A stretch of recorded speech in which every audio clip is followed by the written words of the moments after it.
Assalamualaikum warahmatullahi wabarakatuh. Selamat pagi, mahasiswa, mahasiswi yang saya banggakan. Perkenalkan, nama saya Dedi Irawan, SE, ME, SY, selaku dosen pengampu mata kuliah Manajemen Sarana dan Prasarana Pendidikan.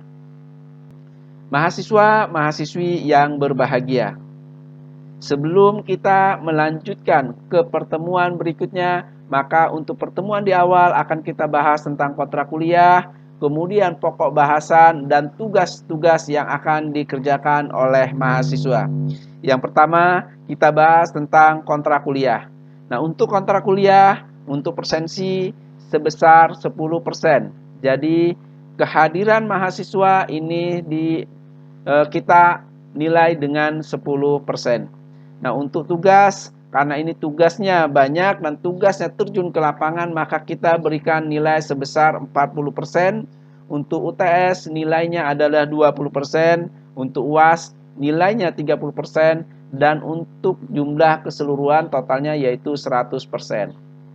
Adapun pokok bahasan yang akan kita bahas diantaranya, yang pertama kita akan membahas tentang konsep dasar sarana dan prasarana. Yang kedua, kita akan membahas tentang ruang lingkup dan cakupan sarana dan prasarana pendidikan. Yang ketiga, yaitu tentang standar sarana prasarana satuan pendidikan. Yang keempat, yaitu manajemen ruang kantor. Yang kelima, manajemen ruang belajar. Yang keenam, manajemen laboratorium. Yang ketujuh, manajemen perpustakaan. Yang kedelapan, manajemen lingkungan sekolah. Dan yang kesembilan, manajemen penunjang lainnya.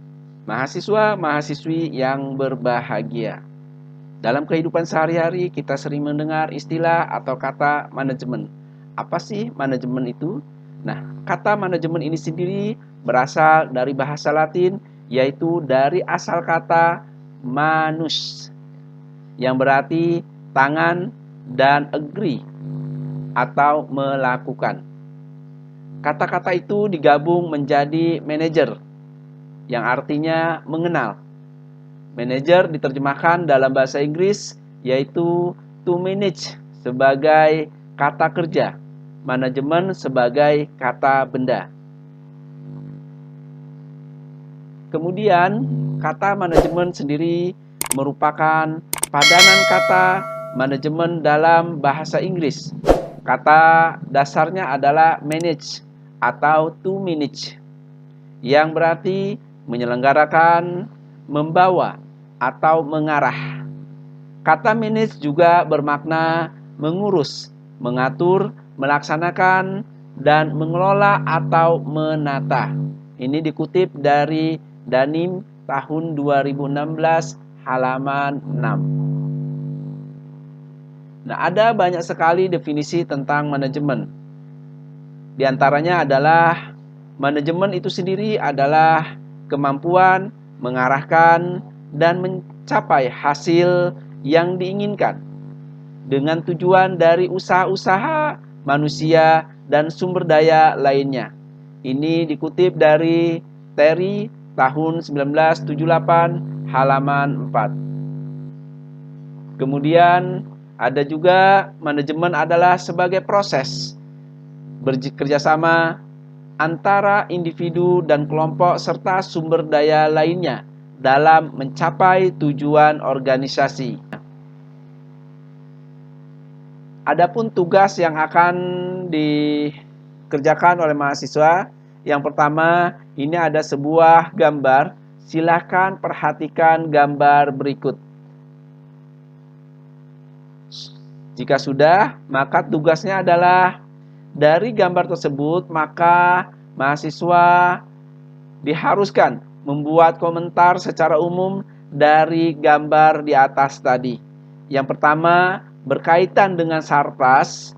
Yang kedua, pentingnya sarpras. Yang ketiga, kegunaan sarpras. Dan yang keempat, tujuan dari sarpras.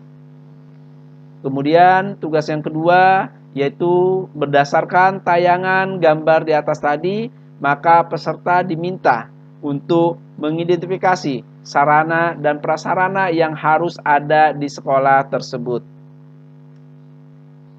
Yang ketiga, diskusikan tentang unsur-unsur kelengkapan dalam tiap-tiap sarana dan prasarana. Kemudian tugas yang kedua, buatlah laporan studi lapangan tentang kondisi real keberadaan sarana dan prasarana yang ada di sekolah.